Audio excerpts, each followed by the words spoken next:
EOS Fitness. My name is Robert Linkul. I am the owner and creator of trainingtheolderadult.com. I want to talk to you today a little bit about working with older populations. We take a very much so researched approach in-house here with TOA. The research, what the research says, and how to implement it gets plugged into our programming and our design here in-house. I practice that and implement it with my clientele, and based off of those two findings being consistent, we then create programs, blueprints, and education that we put out to all of you to work with your older adult clients. So it gives you a little idea of what we're about. We've been around since 2016. My wife, Keegan, and I started at trainingtheolderadult.com back then. I've been an online continued education provider for 7 years now. I've been in the industry since 1999. I've been working full-time since 2004, and specifically with older adults since 2009. I have a master's degree in personal training from the United States Sports Academy, my bachelor's degree in kinesiology from Sac State, etc. And as a NCAA hammer thrower and sponsored Reebok athlete pursuing the Olympic Games, I was working at a fairly high level when I blew out my back, destroyed my hips, found out I had lung cancer, thyroid cancer, hernias, carpal tunnel repairs, dislocated hips, arthroscopies, discectomies, etc. I just recovered from my 16th surgery, and I don't tell you any of that to impress you, but to impress upon you the mindset line that I like to steal from Alan Cosgrove and from Tony, not Tony Horton, Tony, why am I blanking on his name? It'll come to me. He's, I'm not your guru, that guy. That life doesn't happen to you, it's happening for you, right? And I love that mindset. All of those things happened. I had a great opportunity to learn and to experience, but also to research and to apply. And so all of that comes together to bring you all of this information. That's a very, very short, very quick overview of my history, but I only have like 15 to 20 minutes, so I want to make sure I make it count. Okay, when you're working with older populations, there are two great enemies. Really, there's three, but the two that we're specifically most focused on: sarcopenia, which is the loss of muscle mass to a point that your body's ability to perform is then affected. So it's not just atrophy, it's atrophy so far that you can't lift what you once could, you can't move as quick as you could, you can't even stand up or maybe even put your arms in the position that you used to. And that's the reason why we see so many older people start to fail to frailty, meaning that their bodies just lose to gravity because they don't use it, they don't train, and so they turn into this typical old frail body. But then every once in a while you see somebody who's 75 and they look like they're 50, and you're like, what's the secret? And they go, oh, I just resistance train and I eat well. And you're like, well, there you go. If everybody would do that, we wouldn't have to turn into, this frail, old, beat up little body. And so knowing that this is like our number one, this is public enemy number one, sarcopenia, we're going to have two bouts of those that we're going to have to contest with. And number one is a short bout, or a short variation of sarcopenia, meaning that the individual gets hurt or in a car accident, or they fall and break their hip, or they do something where 6 or 8 weeks or 12 weeks they're bedridden and their body definitely atrophies. They definitely go into sarcopenia, but they can rehabilitate and get back to where they were as long as they do so by about 6 months. If it's beyond 6 months, technically it's chronic sarcopenia, which means they've got it and they're probably not going to recover from it. And that's based on most older adults right around the age of 50 or older, okay? You'll start to see a decrease in strength, stability, ability, and power. All of that starts leading to all types of other disabilities and diseases, including osteopenia, which is the early onset of bone softening that eventually leads to osteoporosis. You'll see because they're lacking muscle mass and bone density, that's kind of a pre-indicator that they aren't very active or moving around or really focused on their health. So their obesity levels are typically pretty high. they get a thoracic curvature, internal rotation of the shoulders. Everything starts to kind of mold and fall, and their gait gets really tiny because they're not really working in bigger ranges. And so thus they become this great fall risk. And the trifecta that we talk about is something called osteosarcobesity, which is osteoporosis, sarcopenia, and obesity, osteosarcobesity. And if we address the sarcopenia and the osteoporosis, typically those two things will assist us in overcoming the obesity issues, typically. There are plenty of people out there that eat well that train well and have strong muscles and strong bones, but a weak diet, and they continue to be a little bit obese. But for the most part, our older pops, they'll be pretty good. Okay, so that brings us into the osteopenia, the softening of bones. It's eventually going to lead into osteoporosis, which is brittle bone. The problem with this is you can't really see it on people until it's too late. So regular scans after the age of 50 is pretty typical. You'll see scores like a +3 to a -1. That's a normal range. A -1 to a -2.5 means you're early onset or osteopenia, and then -2.5 or more, you're full-blown osteoporosis. And this is one of those diseases as well that for most older adults, so most over 50, if they are diagnosed with osteopenia or osteoporosis, the chances of them improving and getting rid of it are pretty slim, but the chances of them stopping it in place are very likely. And that is the goal. If they're working in this direction, it's to stop it, or if they're just starting to get into it, you can help them get out. Now, it doesn't mean that we can't increase bone density and they can't have better scores, but the fact that they've been to a point where their bones were soft, it's almost like a disease that's uncurable, is that they're always going to have some type of bone density issue for the most part. However, you can make really good improvements, okay, for sure. The two charts that you see here on the right, the top one, osteoporosis/osteopenia, the bottom one, sarcopenia. You'll notice both kind of show a peak in bone density and muscle mass right around 30 to 35. And then after that, they start to taper. Now, you'll notice females, they are 3 times more likely to get osteopenia/osteoporosis than men, based on the lack of testosterone in their body, and right before premenopausal, menopausal, they'll lose all their estrogen. So the two things that are really helping the most with their bone density, they start to lose testosterone earlier, estrogen later, and thus makes them much more likely for osteoporosis/osteopenia. So resistance training for females, much greater concern, though it's a good concern for both. Now, after the age of 50 to 60, for men, your testosterone levels are really low. You start to see it plummet a little bit more there as well. The natural decrease in muscle mass for men and women after the age of 35 is going to descend as well. And those that are untrained are going to lead towards something called the disability threshold. Once in the disability threshold, your dependency on others is there, meaning you can't really do things on your own anymore, and your quality of life is extremely low.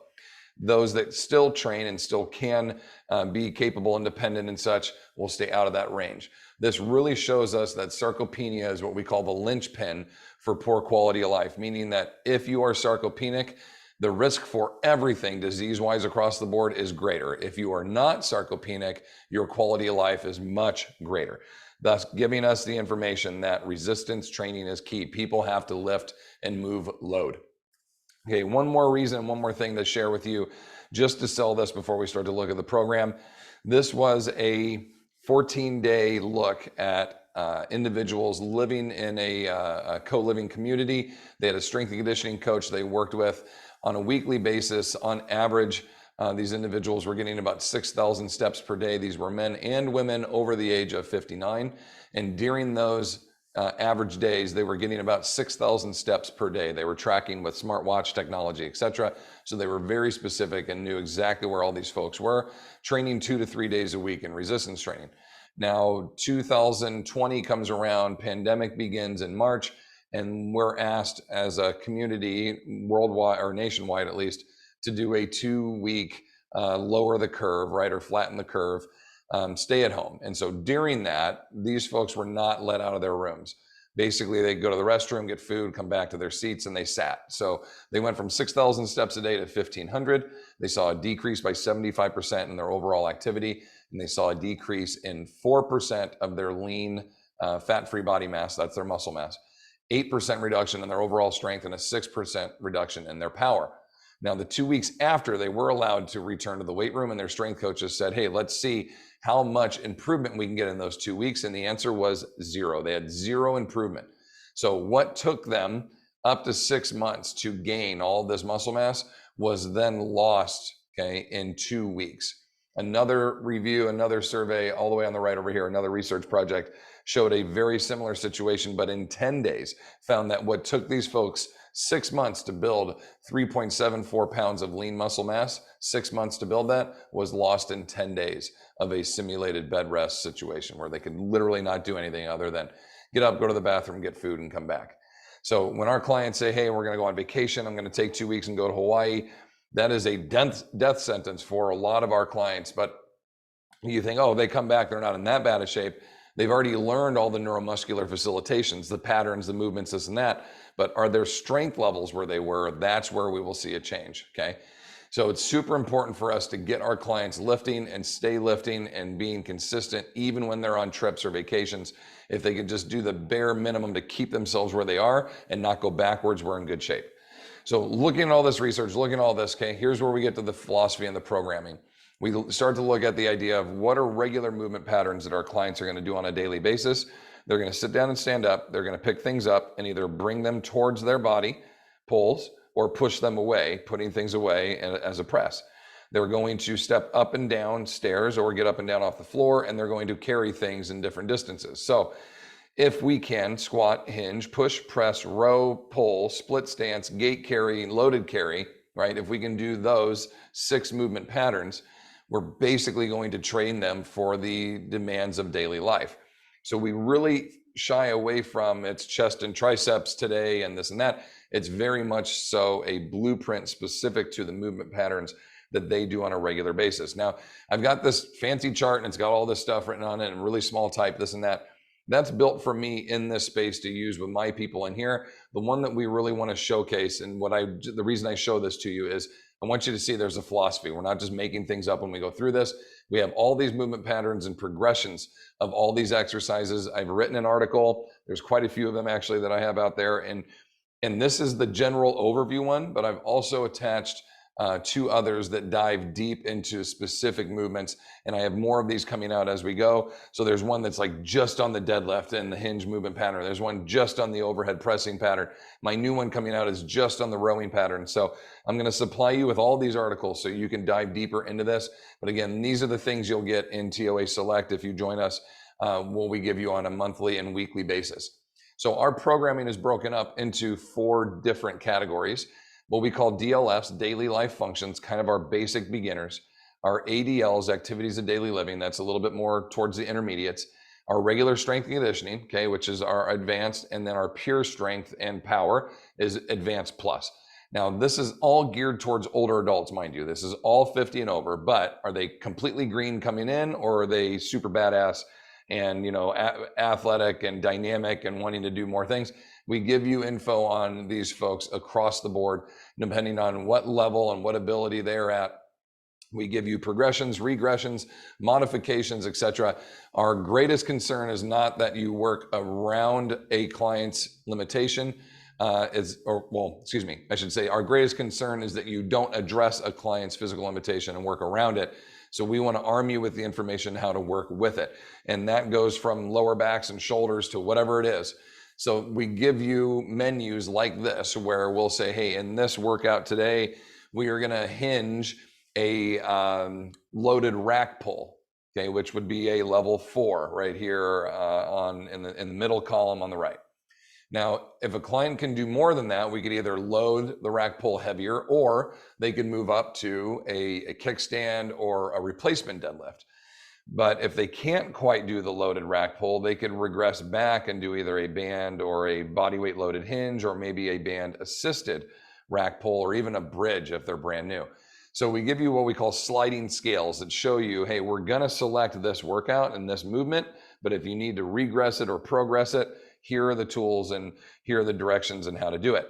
Now, how do we place our clients when they come in? We will teach you how to do what we call a movement observation. It's not an assessment. People don't like to be assessed. They like to be observed, okay? I tell a long story about how my wife went to this running store called Fleet Feet, and they go in and they watch you run, and then they tell you what shoes you need. Well, she goes in there and looks like Usain Bolt all of a sudden, like her technique is perfect. And I go, what are you doing? And she goes, well, he told me to run, so I didn't want to look like a fool. And so I realized that we don't actually show people how we are normally if we know we're being assessed. We show them what we think they want to see. And so do we really get to know the real them? The answer to that is no. So if I just bring you in and say, hey, we're going to do some, a couple of movements here, basically this is workout number 1, and we don't tell them otherwise, then they won't change anything they normally do.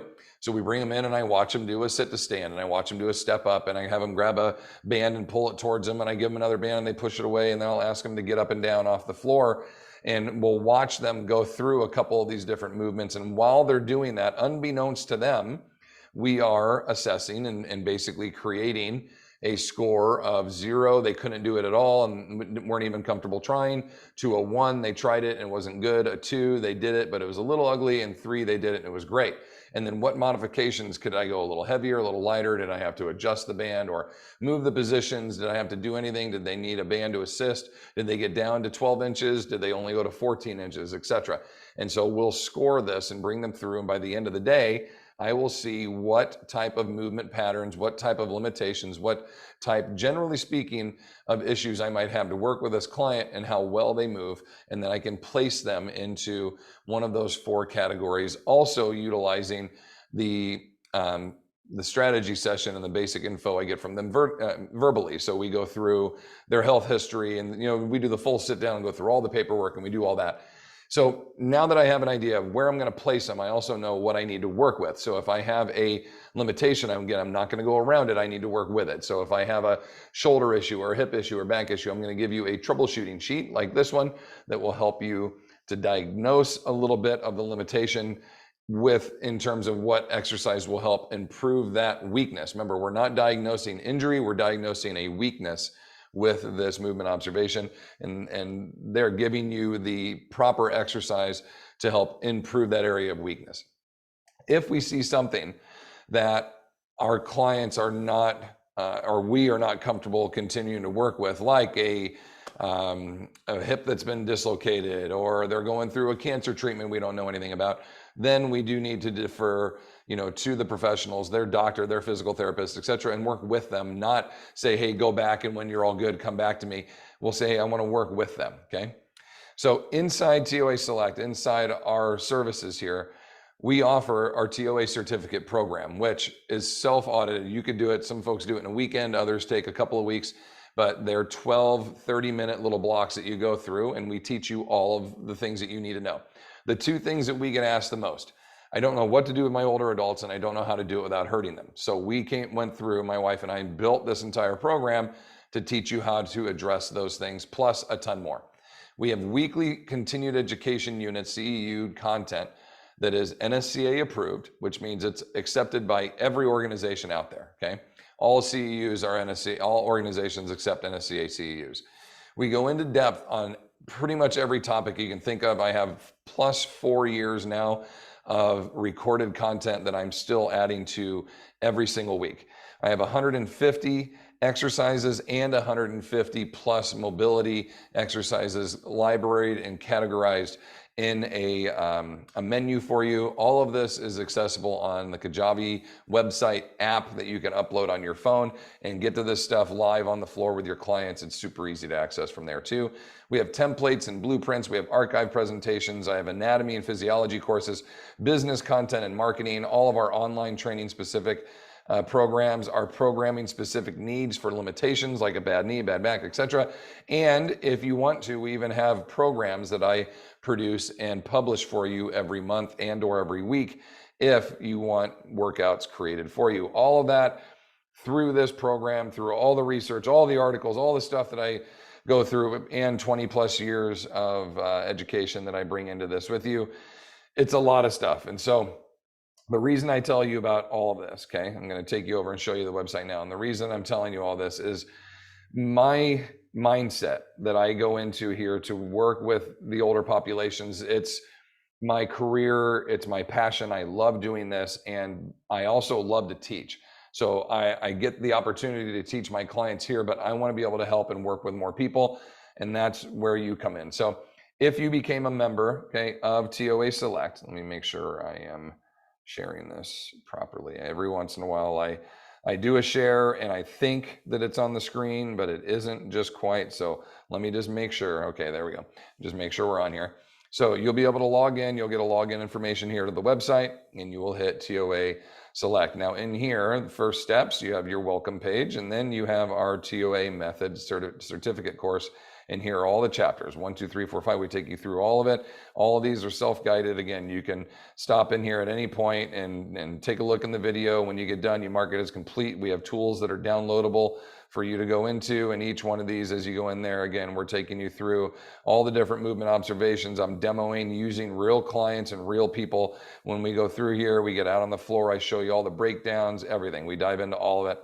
And again, all this is reviewable. You can come back and view this as many times as you want, and you get to see all this stuff in here, okay?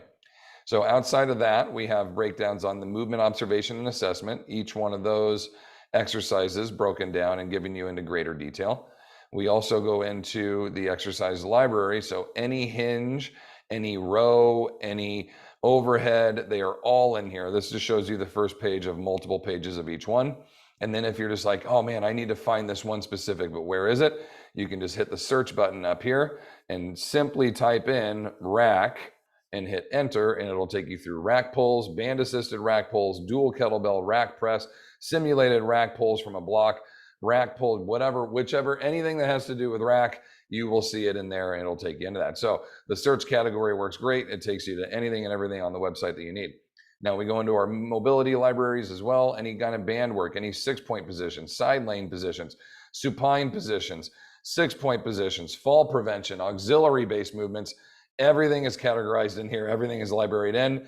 Yes, this is a crap load of work. Yes, I love doing it. And yes, we just continue to add new stuff to it, even every week. That's what this one is, our new weekly continued education content. Every week I put up something new, something that's kind of what I call a deep dive. We're gonna look deep into just these 6 or 4-point row variation exercises, just anti-rotation or uneven load, overload training components, just the pullover, etc. So if you want how to do the exercises, but you want further evaluation of each one, you can dive into this. What about goal setting? What about kinesio tape with our physical therapist? What about cupping and resistance training? All of this high intensity resistance training. We dive deep on all these, even our programming. I want to learn how to do a deload or an unload week. I want to learn about chippers. I want to learn about supersets, okay? All of that in here. Again, not to sit here and like plug this, but this is kind of the point, is to show you all the things that we have to offer. In the archived continued education, this is 12 episodes of business only. Then we have 12 episodes of anatomy and assessment. Then we have 12 episodes on program design. And then we have 12 episodes on online training and or equipment and facility management, basically anything else, everything else I want to talk about. Okay, this was our first year of Select. All that content's in there, plus all of our mini courses, okay, sandbags, vest training, post-pandemic. Here's our online training certificate. There's 6 chapters in that one. Okay, we have our essentials, our hiking, our gardening, mastering the bells, deep dive for lower back and hip issues with clients. And again, and more and more and more, all this coming in here. Okay, we have my rants that we go into, our free webinars, anything in here that I've been, arguing or discussing or debating with people online. So anyway, gang, there's a ton of information in here, tons of stuff. All of this comes to, here you go, downloads, archives, Robert's how-tos, all of that. All of this comes to you for $79 a month or $99 a month, depending on if you want CEUs or not. And if you put in EOS 20, you get 20% off of that price. So your 79 would go down to, don't quote me, but 60, something like that, somewhere around in there. And then the 99 would go down, your 99 would go down to like 80, 75, 80, somewhere around in there. Don't quote me, but you'll get 20% off these rates by putting in EOS 20 when you register, okay? If you want CEUs, a little more expensive. If you don't, it's a 12-month commitment, which means you're in for the year. You can get your TOA certification again, like you could do it in the weekend. You'll get a certificate, you get signed off. We have a little quiz you go through, and we do this to make sure you know your content. So if we're going to put our TOA stamp on you, we know that you know what you're talking about, and we are here to support you with it. So it's not just like good luck on your own. I'm still here. I'm here to help you and assist you with this as needed. With everything you just saw on the website, there's a comment section below where you can type in questions and such, and that gets text to my phone. So I know right away if you have a question on something, and I can get back to you and assist you as needed, okay? Now, don't take advantage of me and go putting hundreds of questions on there, but you know what I mean, right? I'm here for you if you need. So you can check that out, here for support, and then you have 12 months of access, which you're gonna need 12 months to learn all of that stuff, research, dive into this and that, anything. We get you in there. Basically, instead of like, hey, we're gonna charge you $800 for this certification and you gotta pay it all up front, we're just gonna spread it out over a year and give you access to use the entire library as much as needed. I think it's a pretty good deal. I love doing this. I love having the opportunity to share with all of you, and would love the opportunity to have you join us. So if you have questions, comments, anything you need, hit me up. Feel free to respond to Pete, or in the email, he'll send stuff over to me. Email me direct at robertlinkul at gmail.com. Let me throw my info back up here for you. Okay, robertlinkul at gmail.com, or head over to trainingtheolderadult.com. You see it right there on the right, trainingtheolderadult.com. Feel free to check out our information there. We appreciate you all. I hope you're all doing well. Pete, thank you again for having me and for giving me the chance to share with you. You'll see 3 articles attached to this presentation. Feel free to dive into those. Again, I am here if you need me. Take care, everybody. Thank you so much.